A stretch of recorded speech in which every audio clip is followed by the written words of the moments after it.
My name is Steve Cochran, and for those of you who may not know me, I have the honor of serving as the superintendent of the Princeton Public Schools and the great honor of welcoming all of you here this morning.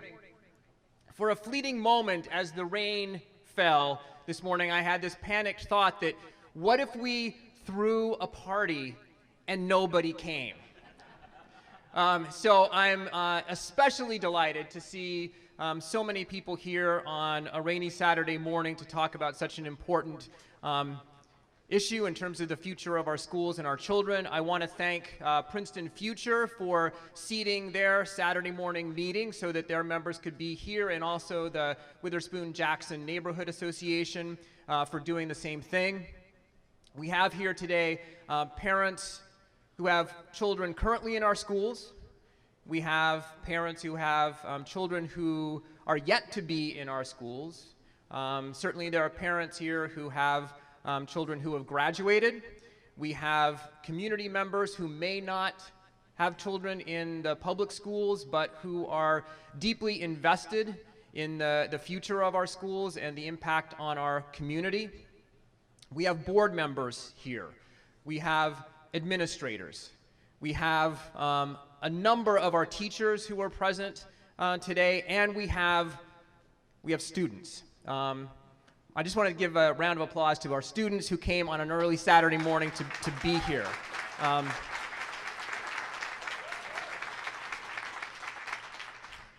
And why are we all here? We're here because of our students. We're here because of the children who are currently in our system, and we are here because of the children who we know are coming to the Princeton Public Schools. As we will hear today, our school system is growing. We are going to be having, over the next 5-10 years, increasingly more students in our schools. And the question is, the challenge for us, how do we accommodate those students? How do we make allowances for that increased number in the most educationally and economically viable way possible for our community? I don't know how that question will be answered. I don't know what the ultimate plan will be. I don't know if it will involve some enhancement of our school facilities. I don't know if it'll involve some redrawing of our sending area boundaries at the elementary school level. I don't know whether there will be adjustments in our school schedules to allow for greater efficiency. There may be other options. It may be some combination of all of those. I don't know the answer to that, and I don't think anyone in this room has any preconceived idea of what the answer will be. But what I do know is that we are here to figure it out together. This is the beginning of a 4 or 5 month process. This is the first of several public forums, and there will be other opportunities to engage even more people in figuring out the answers. And I know this as well. Whatever answers we come up with will be based on data. They'll be based on vetted, verifiable data as we move forward. And that's one of the reasons that we have partnered with our consulting firm, and they'll be sharing that data with us shortly. But before they do, before I introduce them, I want to share one more thing that I hope may set the tone for today and for the process moving forward. My administrative team is doing a book study this year. So all of the principals, supervisors, central office staff, we're reading a book by Cornelius Minor entitled We Got This, subtitled Equity, Access, and the Quest to Be Who Our Students Need Us to Be. It's a book that's filled with wonderful, powerful strategies for educators to help us achieve our mission of ensuring that every child is known in our school district, every child is supported, and every child is inspired to achieve their highest potential. It's written by an educator for educators. But it occurs to me that the title of this book could well be one for our community. We got this. And the quest to be the community that our children need us to be. And so I wanted to share with you the title of the very first chapter in this book, which I think provides some simple advice and direction for all of us in the room today. And the chapter title is Begin by Listening. Begin by listening. So we start that today. This is an opportunity for all of us to listen to our consultants as they share with us their findings about the current state of our schools and their projections based on data for the future. It's an opportunity, and they'll do that for the first hour or so, and then there'll be an opportunity for us to listen to one another as we break out into smaller groups and talk about our concerns, our hopes for the future of our schools. And then there will be an opportunity for our consultants to listen to us as we share with them the vision and hopes that we have for our schools. And as I said, this is the beginning of that process, that exchange of perspectives that I think will ultimately lead us to the best decision for our kids and for our community. So once again, I just want to thank and welcome all of you for being here today. And I'm going to introduce Mike Zuba from Malone and McBroom. This is the planning firm that we have partnered with, one, because they have done this kind of work with scores of school districts throughout the country, those with rising enrollments, those with falling enrollments, and figuring out the multiple strategies to address that. But most importantly, we partnered with them because they came to us with a process for community engagement, one that ensured that all voices would be heard as we went through this process of planning for the future of our kids and our schools. So thank you again, and I'm going to introduce Mike Zuba, Malone and McBroom. Mike, welcome. Thanks, Steve. And thank you for everybody for coming out tonight. I just like to take a moment. I knew I was going to say tonight, we're so used to doing these things at night that, and it's so gloomy out, it feels like night, to be honest with you. But good morning, and thank you, everybody, for coming out. I'd like to take a little time just to introduce our project team. I'm a city planner and a demographer. We've led community-led planning processes like this, not only for school facility master planning, but community master planning, planning things like housing, downtowns, new facilities, and then just in general, making recommendations how to better position the entire school system. With me from Malone and McBroom is Rebecca Auger. The two of us are really going to be handling things like the planning process, the demographics, the housing. So questions to that effect, funnel them over towards us. With us is our local partner in architects, PS&S. We have Dan Balto. He's going to be leading all the facility discussions. James Nichols is going to be leading the educational discussion, as well as Gordon Griffin's going to help keep us all on task and move us all around with the large crowd that we have today. So just to touch on who is MMI, we've been around since 1984. We've been working throughout not only the Northeast, but the Southeast. We really love the educational planning element that we've been doing. I've personally been doing it for about 20 years. We have a lot of deep demographic experience working in communities similar to Princeton. As Steve mentioned, working in communities that are so rapidly growing in the Southeast, some that are shrinking in the Northeast, and really everywhere in between. We believe in laying out all of the data, all of the information, making it so it's easily accessible, easily understood, and allow everyone to be able to help guide where we're going to end up as part of this process. We never know what we're going to end up with when we begin, and that's really the fun of it from us as the consultant, is ultimately we're going to get somewhere, and we're going to be surprised when we get there based on what everybody in the community thinks. With us is PS&S. They're a New Jersey-based multidisciplinary firm.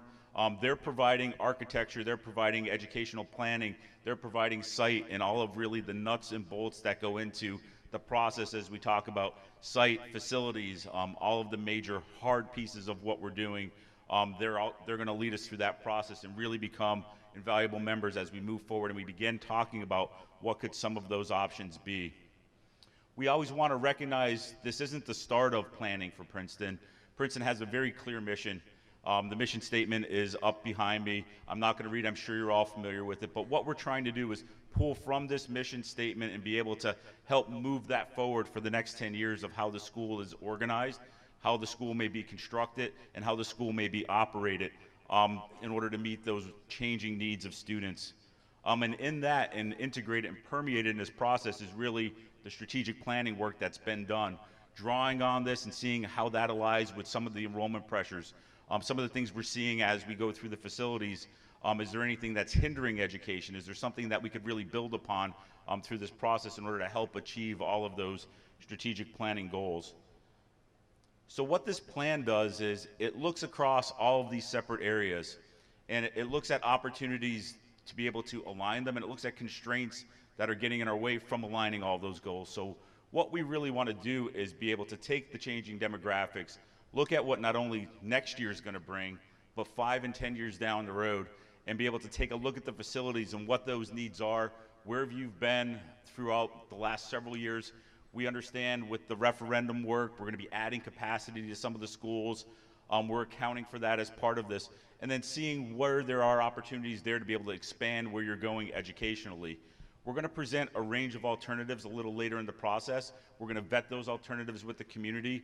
Some of those alternatives may be simple things like how you organize. It could be attendance zones, it could be scheduling, but others may bring forward some construction options. And we're going to be able to walk the community through those and talk about the pros and cons of each, ultimately as we pare the process down through work with the community to come forward with what that preferred recommendation is going to look like. So we're still very early on in the process. We started back in the fall, and the early chunk, because there's so many tasks that we all must go through, looks like it takes up a bulk of our schedule, but in real world months, it really doesn't. We're looking over here at our draft and final report and end time in June. So that's where we'll be bringing forth our recommendations. But really from where we're at here, with still a little bit more facilities work to do, the enrollment and demographics largely wrapped up, we're looking forward to really start getting into that scenario development in the near future. So there's still a lot of planning ahead for us, and what we're going to have is, and really pointing the community to where those events are going to occur. We haven't set dates for them yet, but over the course of the spring, we're going to have our other community workshops, be able to, everybody who's signed up, be able to follow along the process, whether digitally or in person, and be able to chime in with where we're at. We've been working with the Technical Advisory Committee, the Board of Ed, as well as with the community ambassadors, and hopefully, through that process, we're able to keep building upon the attendance that we have today. And if we do keep building on it, we may be looking at a new venue for our future workshops. But overall, there's still a lot of road ahead for where we're at. So with today's forum, I know those that shot the QR reader, took a look at the slide deck. We have a lot of slides. We could probably spend 2 hours talking about those slides, but we're not going to. We're going to give the highlights of each of those areas. Rebecca's going to touch on the demographics. Dan and James are going to touch on the facilities and the programming. And then we'll have some follow-up with our breakout sessions, as Steve mentioned. But really what we want from everybody is to be able to take the time to digest the information. It's up on the website. It's available. And as questions occur, and they likely will, at the next workshop, we'll have a little time at the beginning of that to address all of the questions that you may have had after having an opportunity to take a deeper dive into all this information. Today is not about us really trying to educate everybody on every one of these things. It's that first step in the process of us really listening, and that's the way we've designed all of our workshops, is to be able to get that information and get that input while giving everybody here more of a baseline from the initial part of this presentation. So with that, I'm going to pass it over to Rebecca. Thanks, Mike. All right, so I'm going to go pretty rapid fire through some demographics, housing, and enrollment information. And again, the information is all available to you, and we encourage you to really take your time and look at it later and digest it and then formulate some questions on it. But this is really just to highlight some of the due diligence we've been doing in understanding what's happening, what is lying behind the trends that you've seen in growth recently, and what do we expect to happen in the future. The district had done a significant amount of work already in this area with the growth committee, and you've had enrollment projections prepared in the past. So what we were doing really was verifying that information and bringing a fresh eye and fresh look to the data analysis. So the types of things that we're looking at are population trends, just in general, total population trends, with an upward trend, particularly since 2014, evident in the community. We're looking at birth data.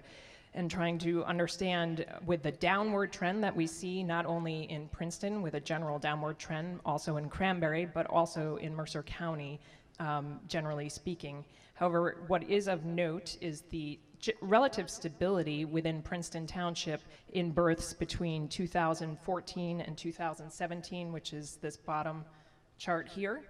And that corresponds well with growth in the total population during that same time frame. Taking a look at housing, looking at both sales and construction within the community, you've recovered somewhat from the recession, where you can see the low in housing sales during the recessionary period. You've seen some spikes since then, particularly in 2015 as well as in 2018. You saw a relative spike in housing sales. Looking at construction, which has been primarily multifamily unit construction, a general upward trend, but two very prominent spikes in 2013 and 2015, with corresponding spikes in occupancies when certificates of occupancy have been issued. The last spike was very significant, of 485 in 2017. Again, all corresponding well with that total population growth, the stability in the birth data that we were looking at as well in terms of time frame. Looking at anticipated housing, we had the opportunity to work with the Fair Share Housing Agreement that was issued in December. Your previous enrollment projections had preliminary numbers on that, so we've had an opportunity to incorporate some updated data in this area. And we're looking at that agreement and where those projects that are within the agreement are located. An additional 880 units are included that should be built out over the next few years in the community, about 40% of which are to be affordable. There are some amount of them that are dedicated towards seniors, so we do not expect them to contribute to enrollment. And this is just a map of the town and the borough in the center, and where those projects are located and what type of project they are. When we take a look at them on the map, we start to think about the school districts in which they're located. And what is of significant note is that a majority of the units are located in the Little Brook attendance zone, which is shown in purple on this screen. So you have your Little Brook attendance area, Riverside in red, Community Park in the sort of bluish, and Johnson Park in the green. And most of the units that are included in the Fair Share Housing Agreement are in Little Brook. Then we move towards enrollment and enrollment trends. We start with just the universe of students that reside in Princeton, and we know about 15% of resident students attend private schools. The highest rates of that are at the elementary and high school level. We know that Princeton Charter School has recently added seats, so they're up to a 424 enrollment per year, and that the vast majority of those who attend Princeton Charter School are Princeton residents. So just trying to get a good feel for what's happening with just the resident student enrollment, we took a look at students in grades K through 8 that attend Princeton Public Schools and Princeton Charter School to see what the growth trend has been there. And it's been about 10% over the last 4 years. Then drilling down into Princeton Public Schools themselves and the enrollment trends we've experienced here. About 14% growth over the last 10 years in your pre-K through 12 enrollment. But just in the last 4 years, you've had 9% growth. And again, that corresponds with that time period where we saw total population increase, stability in births, and upticks in housing sales as well as occupancies. And you can see that the increases on this chart have been felt across all grade groupings. So we have pre-K barely visible in the orange, K through 5 in the blue, 6 through 8 in the green, 9 through 12 in the yellow.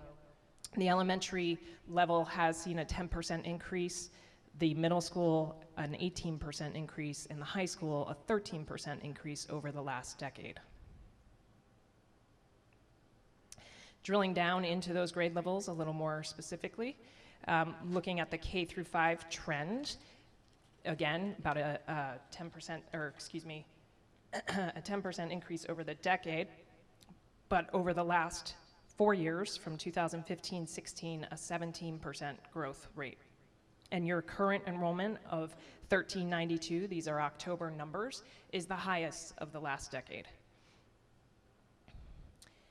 We're looking at where students reside to further our analysis, but again, this is just a map of your school attendance zones at the elementary level and students colored by the school that they attend. And you can see there's a fair amount of movement of students, whether it's for programming or other reasons. So you might see colored dots that, for example, yellow within the blue district are getting sent to Johnson Park.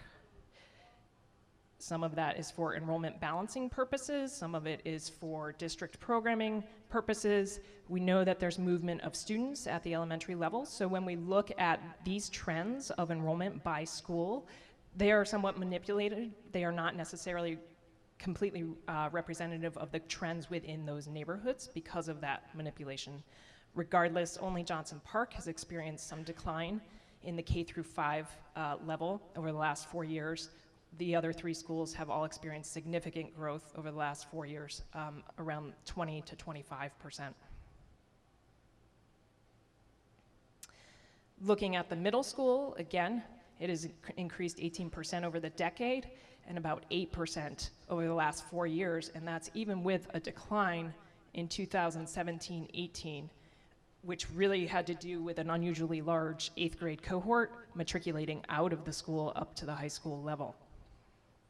Again, your current enrollment of 778 this year is the highest it's been in the last decade. Moving on to the high school, where the increase has been 13% over the decade, there's only been about a 1.5% growth over the last 4 years, and that is largely because you have a unusually small cohort in your current senior class that has affected the enrollments over the last 3 years or so.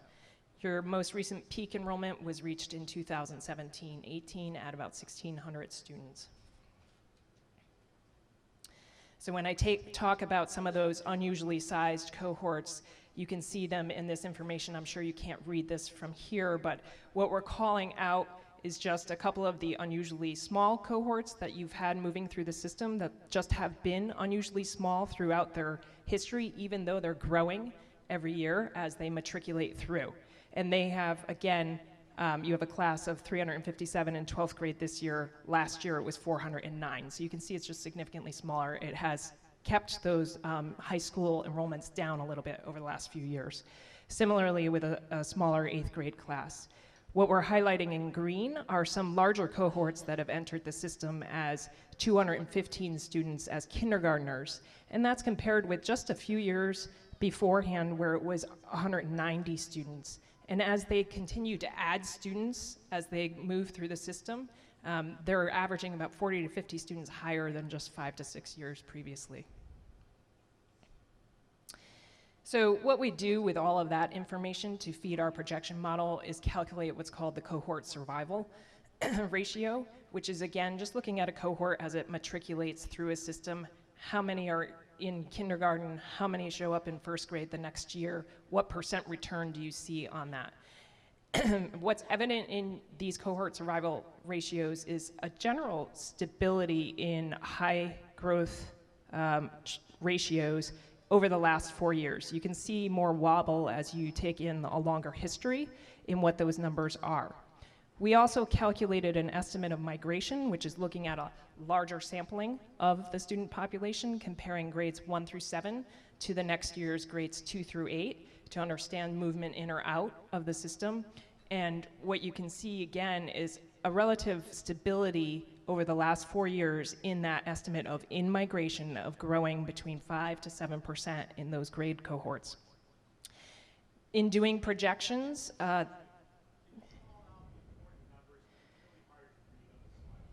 I'm going to get there. So I think what's important to note here when you have a chance to really look at these numbers is that there is a general leveling off and stability reached in these last 4 years as you look down the columns. In New Jersey, when preparing enrollment projections, there's a standard of using a 6-year average of these cohort survival ratios. However, when we look at this stability that becomes a little more apparent in the last 4 years, particularly when it aligns very well with an estimate of in-migration that's relatively stable, we are looking at using more recent trends when we prepared our enrollment projection models, which we'll explain in just a moment.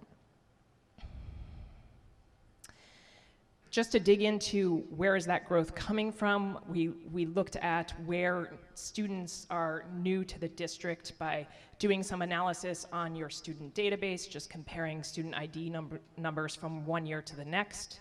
If an ID was not present in the year prior, we consider that student to be new to the district. And what you can see is relative overall stability in the number of students every year that are new to the district, and this is looking at grades 1 through 12 because we just assume all kindergartners are new to the district, whether they were in pre-K or not. And you can see just a general stability in the overall number, around 500 to 520 students per year that are coming in new to the district. It's especially stable at the elementary level at 200 students. There's a little bit of back and forth between the middle and high school levels. But you are bringing in students at all grade levels. It's not concentrated, particularly in the elementary level. It is across all grade levels. You have some pretty high consistency in these numbers. And we do know that there's some in and out of the system, that we actually could find some students who may not have been in the district in the previous year, but were in the district in years prior to that. So we know that there's some in and out, whether it's out to private schools or the charter school and returning. We took a look at where these new to district students reside, and you can see in this map, the brighter the color, the more concentration of new to district students. Community Park and Littlebrook attendance areas had the most new to district students, almost 2/3 of all new students since 2016-17. Johnson Park has actually seen a bit of a decline over the 4-year period. But it's also important to factor in those students that leave the district. So while you may be bringing in 500 to 520 new students every year, you also have a fair number that don't return to the district every year. These numbers are not quite as stable, but 320 or so to 350 or so per year. Again, similar analysis, just comparing student IDs from one year to the next. So there is some significant churn in the system. I think it speaks to the competing educational offerings that are available to your students, whether that's other public schools or private schools in the area, and just perhaps some transiency within your population. Finally, we looked at students that are coming out of recently built multifamily developments, particularly when we looked at that new to district student map, and we saw a lot of them located in Community Park and Littlebrook, where we know there's been new housing activity. We wanted to get a better sense of the number of students generated from some newer developments. So as we're considering those other fair share housing developments that are going to come online, we have a somewhat of a baseline understanding of the student generation. So we're looking at the Avalon Bay project of 280 units, the Copperwood project, and the Merwick-Stanworth project.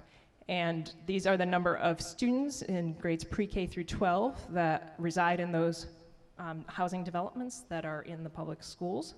And you can see they've been ramping up, although Avalon and Merwick-Stanworth, which have been occupied for longer, have seemed to be reaching a bit of a stability level in their enrollments. We know that these projects have contributed to those elevated cohort survival ratios we were talking about just a couple slides ago over the last 4 years. And so we understand that reaching some stability in those enrollment numbers may affect cohort survival ratios moving forward, in that they're not on that growth trend, they may be on that sustaining level. So moving on to how we prepare enrollment projections, we again use the cohort survival methodology. It is a standard methodology, and it relies on data from the recent past to project the near future. It works very well for stable populations, and by stable we don't necessarily mean at the same level. It could be stability in the growth rate or decline rate even. It's based on those ratios that we showed earlier. Those ratios really are accounting for changes in population, changes in housing and economic conditions, as well as programming. The individual schools' persistency ratios are a little more challenging because changes in programming obviously would affect those persistency ratios. We prepared 3 different models of enrollment projections, a low, medium, and high. The low model assumes the lowest of the most recent cohort survival ratio trends persist, so we used a 5-year trend. It also assumes our low birth projections, and we took the fair share housing units and we assumed a 75% occupancy or student generation by 2027. We are using student multipliers that were provided by the district and Nassau Capital Advisors, who's been consulting with the Growth Committee, and we've phased in those students that are expected to come out of the fair share housing into our baseline projections. But in the low model, we phased in 75%. In the medium model, we're assuming the most recent trends persist, in other words, a 3-year weighted average of those cohort survival ratios. We're using our median birth projections, and we're assuming 90% occupancy of those fair share housing units. And I should say, these assumptions are based on the fact that in order to capture students in these enrollment projections, we would need to assume that all of the housing units, all 880 in the Fair Share Housing Agreement, are built by 2027, assuming a couple of years of ramp up in student generation.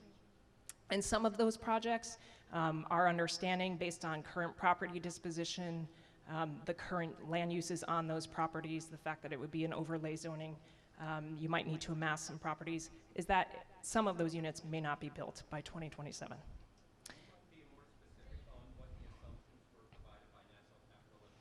Yes, we'd be happy to, and I believe those are available from the district, but we'd be happy to share that report. It's a report using eConsult Solutions, Inc.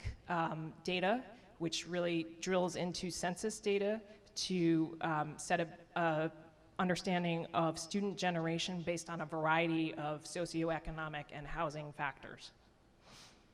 Moving on to the assumptions that are built into the projections, we assume that pre-K is at 100 students. It's a slight increase from this year.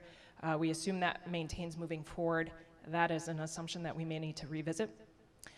We assume there's no changes to Princeton Public Schools programming or the availability of private or other public school seats in the region.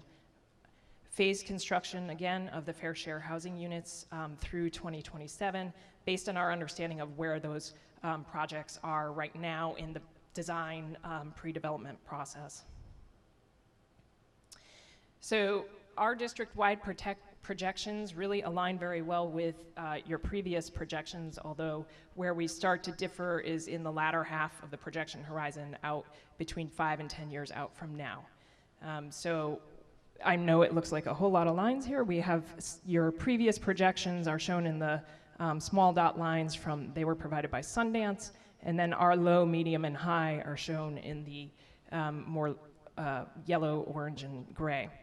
We are projecting growth between about 12 and 13% in the system for out 5 years, and between 11 and 20% out 10 years. And that spread, again, is on that latter half of the projection horizon, which is really affected by our assumptions on the fair share housing development.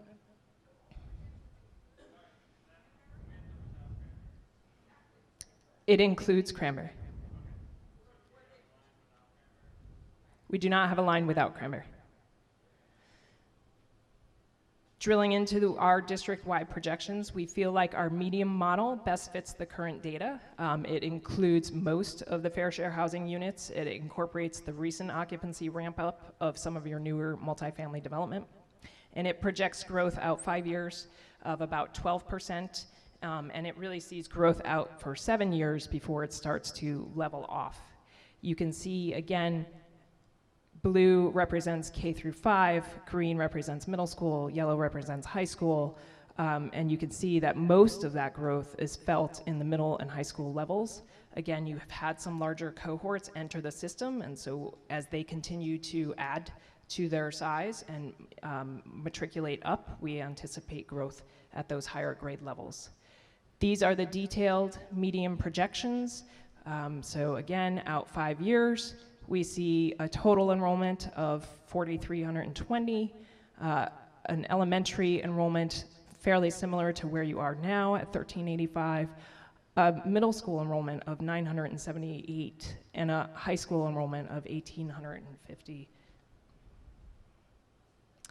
So,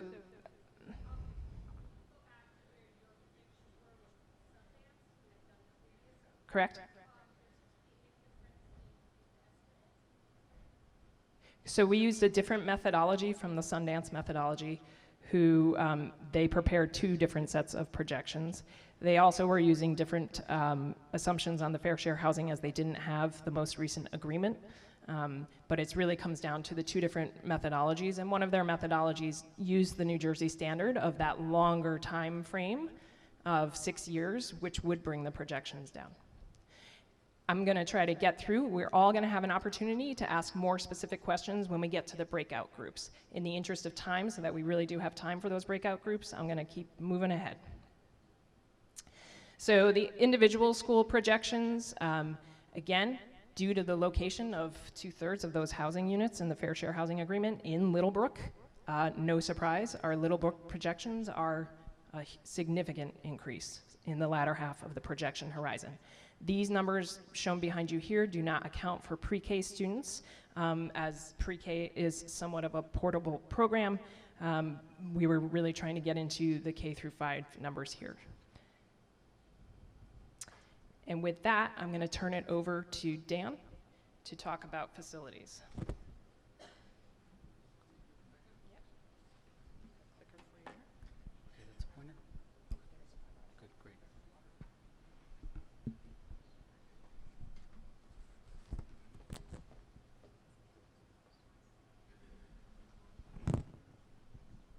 Okay, thank you, Rebecca. I wanted to just start with, give you a sense of what we have done to date with looking at your facilities. I'm sorry, is that better? I apologize. We did have an initial focus group meeting with specific stakeholders in the district and had a kickoff meeting. We discussed your past long-range facility planning as well as past referendum exercises. We defined a high level of goals, and then we had additional meetings with other stakeholders in the district, which included principals, the athletic director, the facilities director, and there will be others. We also met with the technical committee. In terms of investigative work, we've toured all of your sites in several days. We reviewed available documents that were available for us to look at. We tried to get an understanding of the work that's being done as part of the referendum.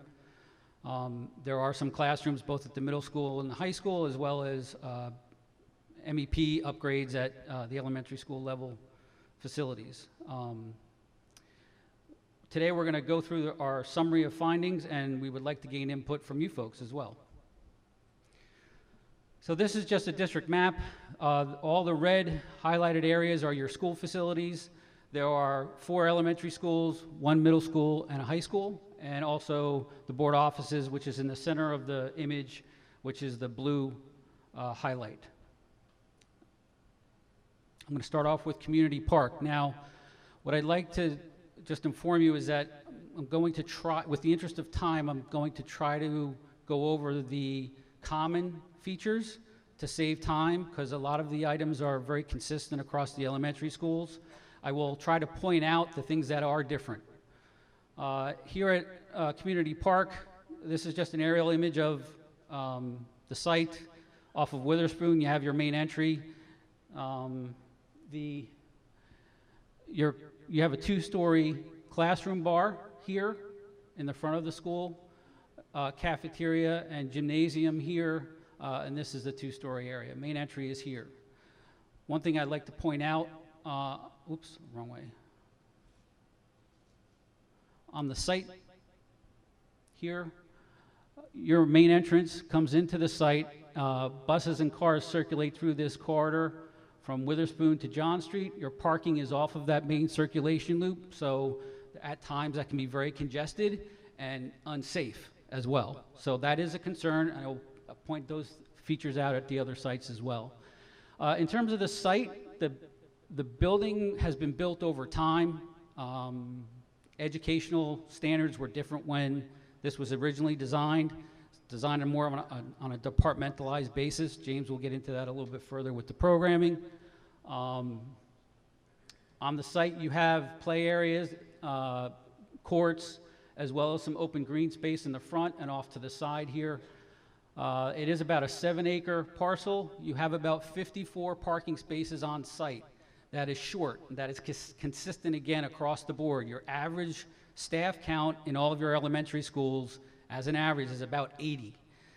Then you have to add visitor spaces on top of that, plus ADA or barrier-free spaces as well. So your count that you're probably going to need to be at for each of your elementary schools is around 90 as a general average.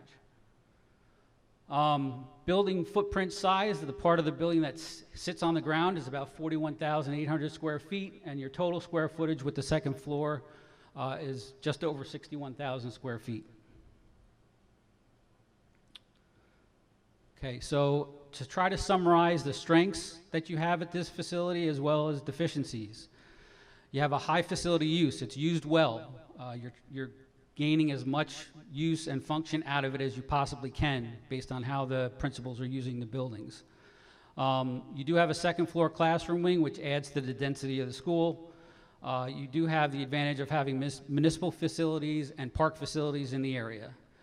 As I mentioned before, parking is a deficient item. Bus traffic and vehicular traffic. You do have a hidden entrance on the building here. It's kind of hard to see when you drive up to the facility. Your core spaces are taxed. This is a common theme throughout. Mainly speaking about the cafeteria, the kitchen, the stage, and in some cases, the gym. You're using it at a high volume. You lack collaboration spaces and flexible spaces that can be used as breakout areas for teaming opportunities, both for teachers and students. Again, that's a consistent item. You have a high level of specialized programs that you deliver here in Princeton. Princeton is a high-performing district. It's top in the state and also top in the nation. Focusing on those specialized programs and allocating the right amount of space for those would help with the program. Sustainability.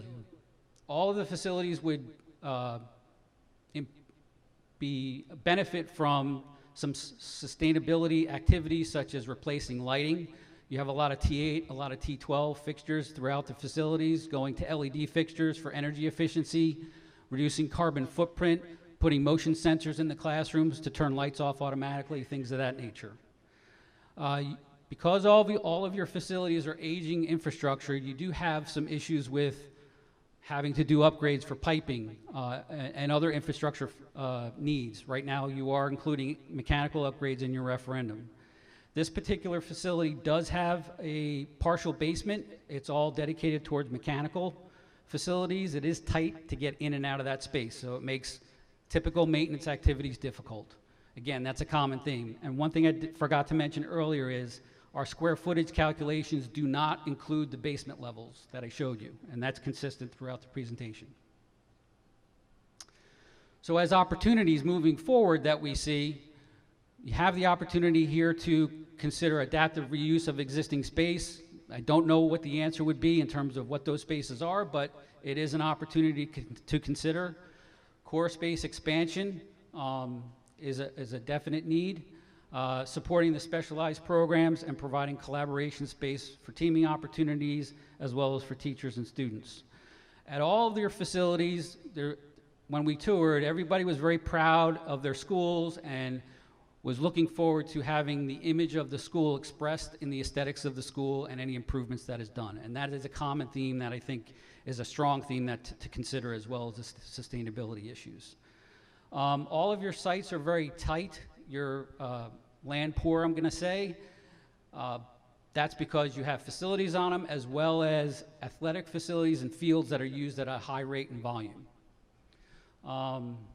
Any impacts or consideration for expansion needs to consider and respect what it may do to the site related to impacting athletic fields, play areas, or just open grass areas as well. So we just want to be respectful of that. I'll have James go through the capacity generation because we did look at capacity. Yes, ma'am. I'm sorry, I didn't hear you.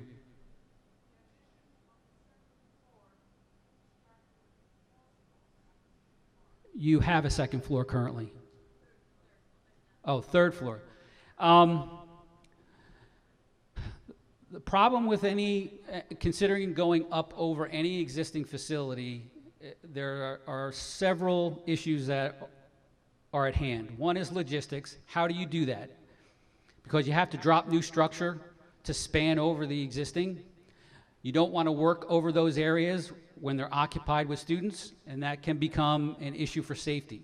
So it's a logistical issue, a pricing issue as well, and you also have to consider providing extended elevator services as well as stair towers for egress. So there are issues that can be done, but in some cases it's very difficult to do.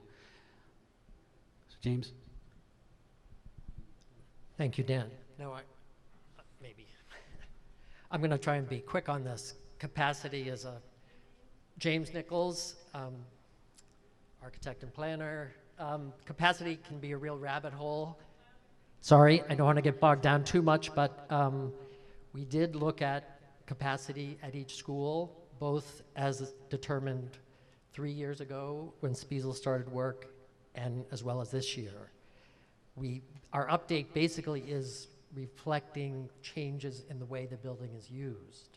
We did not change the methodology or the assumptions that underlie the determination. Okay, is that okay? All right. Okay, so just three things, three contributing elements to capacity are what type of room it is, how is it being used, and how many students are put in those rooms. And those are the assumptions. The room uses are the things that's changed in the last 3 years.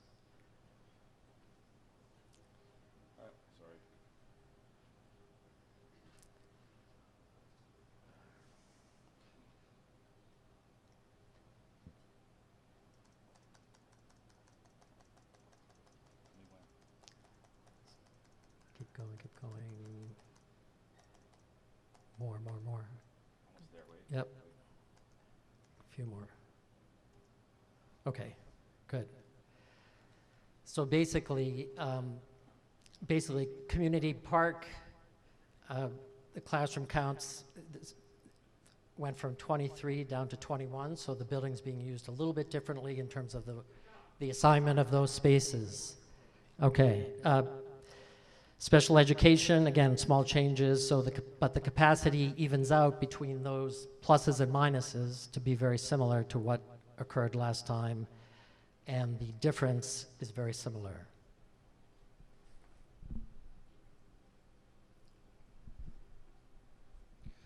Thank you, James. So Johnson Park is another elementary school. It has a dedicated entry drive and exit drive that comes up to the building. Your building entrance is here. It's a little bit hidden from the cafeteria. This is the bus drop-off area. This is the car circulation area, and car parking is on the other side. Again, common theme there with circulation being mixed between cars and buses. I wanted to highlight here that you have 2 parcels of land on this location. The building sits on 16.7 acres, and then you have a heavily wooded area of 14 acres as well on that site. The site is bounded by a heavily wetland area, and then basically a forest in the perimeter. Again, this building has been built over time. The site is sloped. The latest addition was built in 2005. It is a 1-story structure. Building footprint and square footage is 65,000 square feet.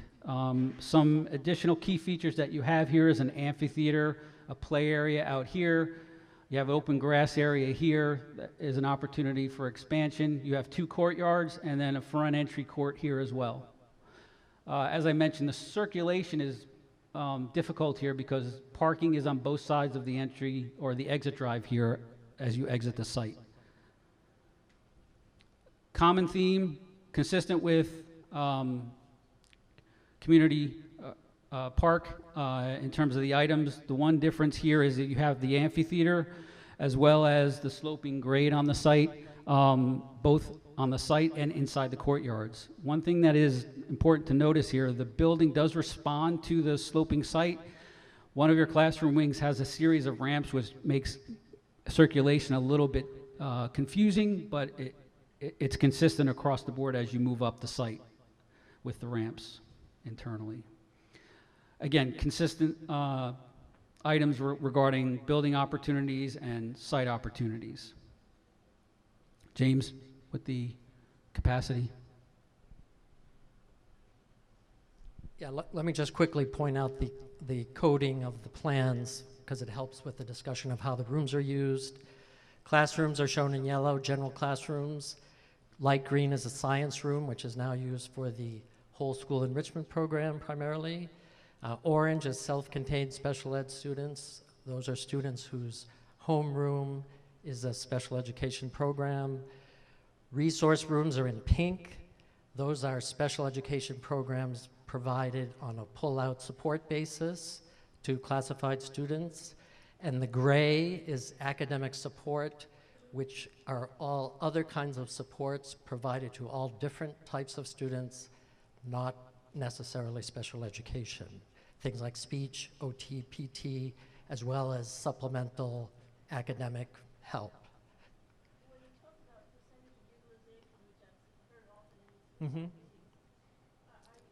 you talking about the necessity for having these extra spaces empty so they can be used, or what's the story?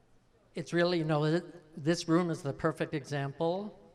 It's the difference between people and chairs, students and desks. So we're just about 100% utilization in this room right now. And we predict people that are going to come. We plan for the desks. And that's the difference. It really reflects breakpoint differences. There's several different metrics that go into it. One of the things that happens in smaller schools is if you go from 2 sections of 3rd grade to 3, you either get a big up and down bump in the number of kids in your child's classroom. So it reflects all of those friction effects really in terms of the inability to perfectly, efficiently allocate students into spaces. And it changes with the grade level depending on the way the program is offered. So as we go to high school, every space counts toward capacity, whereas at elementary school, when a student is off in an art class, their desk is still there waiting for them when they return, generally. And the other good point to make is that it's all more complicated than appears on this diagram because there's a vast diversity of students and their programs, and there's a lot of subtle variations in the way programs are delivered. Thank you. So Little Brook. This is just an image or an aerial of Little Brook. This is the play area. Your bus loop is here. Main drive to the entry of the site is out here. Play area in the back, gymnasium, cafeteria.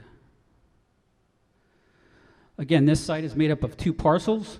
You have a wetland area, which is about 3.5 acres, and where the school resides is about 9 3/4 of an acre. Magnolia Lane is the main drive that's used to access the school. Circulation loop into the site. You have 3 distinctive parking areas. The advantage here is that the parking areas are completely separate from the circulation loop, even though they use the loop to exit and entry. Again, building has been built over many eras of time. It is a 1-story facility. Parking is around 57, which is consistent across the board, and about 57,000 square feet total. Again, consistent themes here. The one thing that Little Brook has that the other schools don't have is it has a little bit larger of an entry lobby, which is also doubling as a small community space as you enter the school where they display artwork and other things. Again, opportunities for the building and the site are consistent with the other 2 schools, as I previously discussed.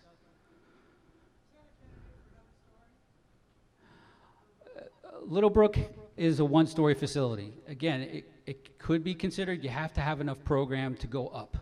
It has to make, the volume has to be big enough in order for it to make financial sense to do so. So we don't know what that is yet, but it is a possibility. James?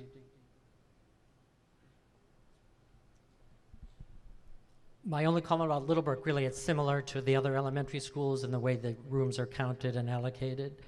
Littlebrook is obviously the most crowded elementary school in the district right now, and that's partly reflected in the fact that there's a classroom that's being used for regular ed that's about less than 600 square feet. So that explains the irony that as a building gets more crowded, it appears that the capacity has increased, and that has to do with reassigning inappropriate spaces to classroom use. So it's a little bit of a taking one's temperature, and it's an artifact of the crowding in the building.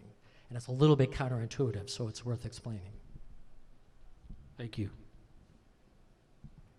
Okay, Riverside. Riverside has a dedicated bus loop and a dedicated car loop with parking on both sides. This is typically how we would like to see an entry sequence into the site. You do have an entrance canopy, which is different than all your other schools. The entrance into the site is here. You do have a front courtyard and a center courtyard between the classroom wing. Core spaces are in the front again, cafeteria and gym. Again, building has been built over time. It's 1 stories. It's about a 10.8 acre site, 51 parking spaces, just over 60,000 square feet. You do have ample play area here. You have a garden area, which is used well. It would benefit from a staging area to help with the gardening activities. You do have play fields in the back as well. This grade actually slopes up to the building, and the building is on a little bit of a plateau off of Prospect Street or Avenue. Again, consistent themes here. One thing that the school is doing is it's using a classroom as a black box theater, which is a unique function, which is nice to see, and it is part of the specialized programs that you're providing. One thing I'd like to point out here is part of the original building does have wood double-hung windows and wood siding, which is starting to deteriorate, and it is an item that should be taken care of as one of the maintenance items on the list. Again, consistent themes here between building and site opportunities. James? Sorry, the only point about Riverside really is it has a larger special ed population due to the autism programs, and that's primarily the difference, what makes it different from the other schools. Okay. James? Sorry, and just quickly, it's kind of on elementary school, kind of point counterpoint. The benefit of small neighborhood schools creates a challenge of this break points when you go from 2 to 3 classrooms in 3rd grade, for example. The school-wide enrichment program is very robust. It involves dedicated time slots for each grade level to focus on either enrichment or supplemental instruction. It's a scheduling challenge to meet other agendas in the schedule. Dual language immersion is a great program, presents its own challenges schedule-wise. Strong music and arts, not converting those to other uses. Special ed inclusion is a value. Having special ed kids at each elementary school is considered a benefit. And again, enrollment projections and the use of space, converting inappropriate spaces to the right uses. And I just wanted to highlight, this innovation goal, which is part of the strategic plan. It kind of speaks to the need for this flexible space, like at Riverside, the Black Box Theater, a space that can be interpreted in a number of different ways for special programs. Okay, thank you. So on to the middle school. These are just 2 aerials of the site from different perspectives. Your main facility is here. You do have an open green area off of Guyot Avenue. You have a parking area across the street here, a parking area in the rear. Your gym and aquatic center is in this location with all your athletic fields here.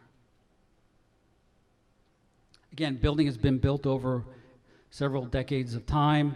It is a two-story facility. It's about 13.14 acres in total between the two parcels of land that are shown here. Your athletic fields takes up the rest of the green space here, and it's highly utilized. These are natural turf fields.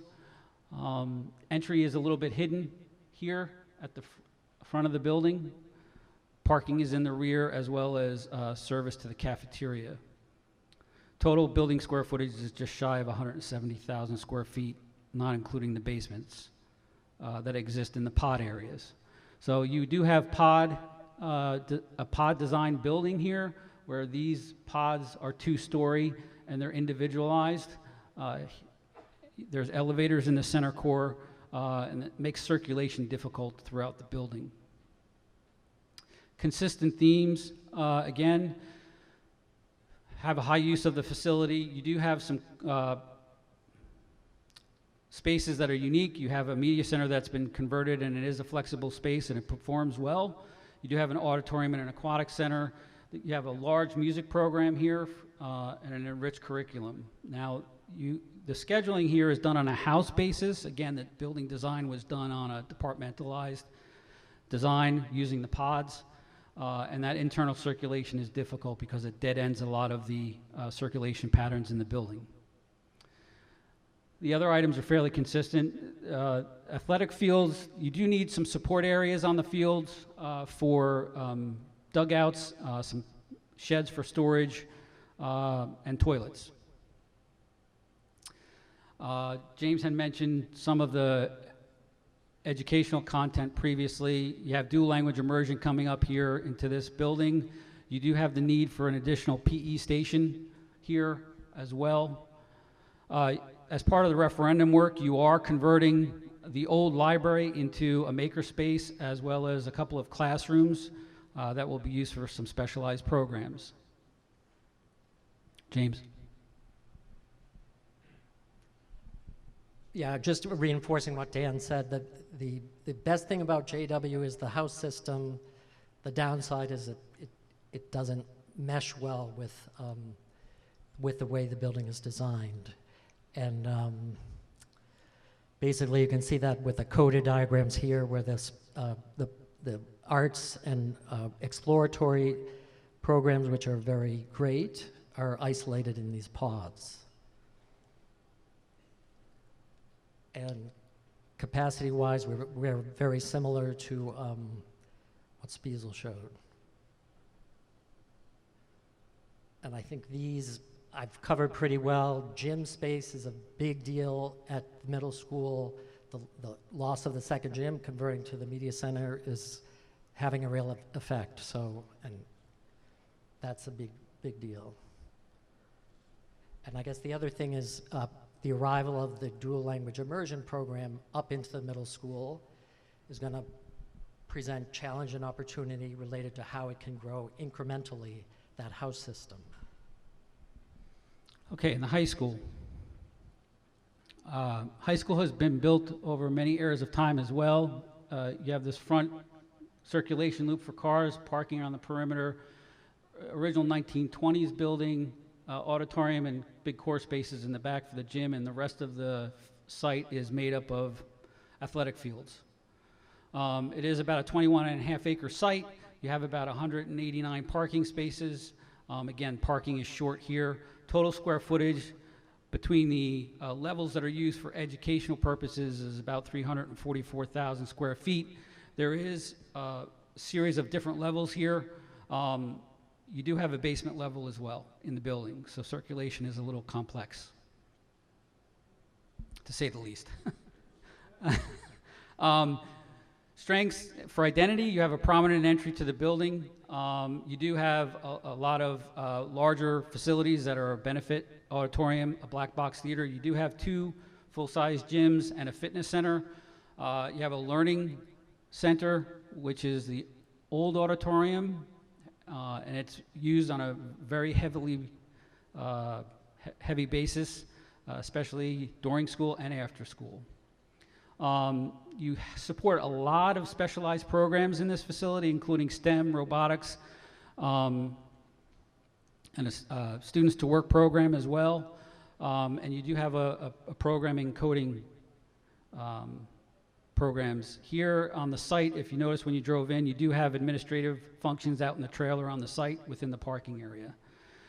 In terms of the fields, your high school football field is made out of turf. That is a benefit because it adds the higher frequency or higher volume that can be used for that field, and it can turn over quickly versus the natural fields, which are difficult for maintenance, especially after it rains, because you do have to stay off those fields to let them dry. And in some cases, you have a lot of clay matter on those fields that restrict drainage. Again, consistent opportunities for building and site. Here, the site is very tight and limiting with available space. We'll have to talk about creative opportunities to expand if the need arises here, especially looking at directly adjacent areas as well as possible courtyard usage. James? Yeah, just quickly about the high school, I think the big issue is that's amazing, robust, departmental-based curriculum, huge diversity of offerings, a range of class sizes and range of room sizes. Smaller rooms are hard to use. So capacity, in the high school, we used every space counting towards capacity based on that robust scheduling. And as a result of that and additional students in the building, our numbers are going up.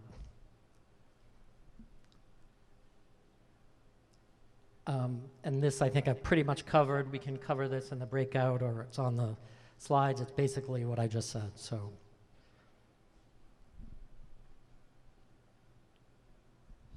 this is the board office site on Valley Road. It's strictly used for board functions. You do have a playfield area here. It's about a 9-acre site, and maintenance also shares this site. You park buses and maintenance vehicles here as well. Softball, baseball, as well as soccer is played here. It is available for other functions in the future. It's just we have to figure out what that is. Mike? Yep, thanks, Dan. So building off of the facility analysis as well as James' deep dive into the educational programming, we talked a lot about classroom counts and how classrooms sometimes get repurposed back and forth. What we have here is really taking a look at the projections as Rebecca presented those. And what I want to point out here, as we look at these numbers starting off in, projected for next year, 1452, that's only the students that we're projecting to be housed within Princeton Public Schools. So in Rebecca's projections, we had an assumption of about 100 pre-K students. Rolling that number forward, it assumes 45 of those will be located at facilities outside those that are operated by Princeton Public Schools. So as you see this number on the burgundy or orange part of the bar chart, that only represents that pre-K 5 component projected to be housed within the buildings. The black line on all these charts represents what that capacity is based on our analysis of the classrooms, the special programs, as well as the facilities themselves. So 1,473 students going forward, and that's just rolling forward the existing conditions in the programming as they exist today. So what you'll see is we're up against the top of that capacity number for the entire elementary system. Going out just past 5 years, we do dip above that, but really well utilized across the board, right up against the capacity number. When we dig into the localized demographics of each individual neighborhood school, we start to see that we see some differences there. Whereas Community Park is pressed up against that baseline, looking at that capacity of 386, rolling that forward of about 400 students for really the better part of the next decade, just south of that 400 number. As Rebecca mentioned, a lot of the new housing that's coming online, especially as part of the housing agreement, is really ramping up. So Little Brook, just over 400 students with a capacity of 392. And then with the ramp up of those units as they come online, really peaking out at the back half of that 10-year at about 470 to 480 students. Johnson Park and Riverside have a little bit of wiggle room there, and this is looking at a capacity at Johnson Park of 370 with projected enrollments of 340 to 350 for the first 5 years, then dipping off into the 320s to ending up at 310 students in the back half. Riverside is starting off with a capacity of 325 and enrollment projected to be in the 317 or so range, and then dipping off a little bit really in that last 5 years. So as we look at this really gets into some of those assumptions where, you know, we're looking at having pre-K at the facilities. We made some assumptions at what those pre-K levels will look like in the future. Those aren't set in stone for the next 10 years, but it was a planning plug for us. And I think as we work our way through each of the facilities, we're going to be looking at this capacity, especially at some of the schools. And it's not only the classroom counts that we talked about, but as Dan and James get deeper into their analysis, we'll be looking at what it means to the core facilities, what it means to the cafeteria, the gymnasium, the hallways themselves to be able to accommodate the projected number of students. And that's something we're going to be built upon and presenting as we move forward.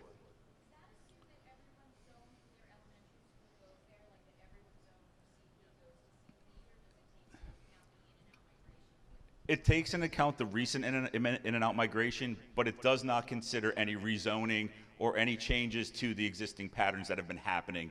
So what this really looks like, and that's a good question, what this looks like is over 10 years of you rolling status quo forward. Exactly how you're operating, exactly how you're placing, and this gives us really that good baseline of if you don't change programming, you don't change attendance, you don't change any policies, really of what it would look like, and then as part of the process, we start making some changes and see what it would look like from there.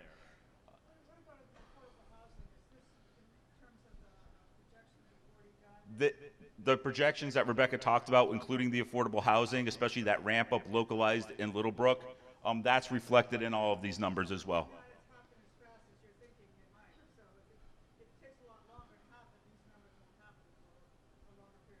We were pretty conservative on the scale based on the agreement, so it aligns up with the agreement. It assumes that it meets the intent of the agreement. So we've lined it up with that pretty well. Moving on to the middle school and high school, same type of, presentation of the data. We have an operational capacity of 626 students at the middle school. This does not reflect current referendum work, so it was on the ground today.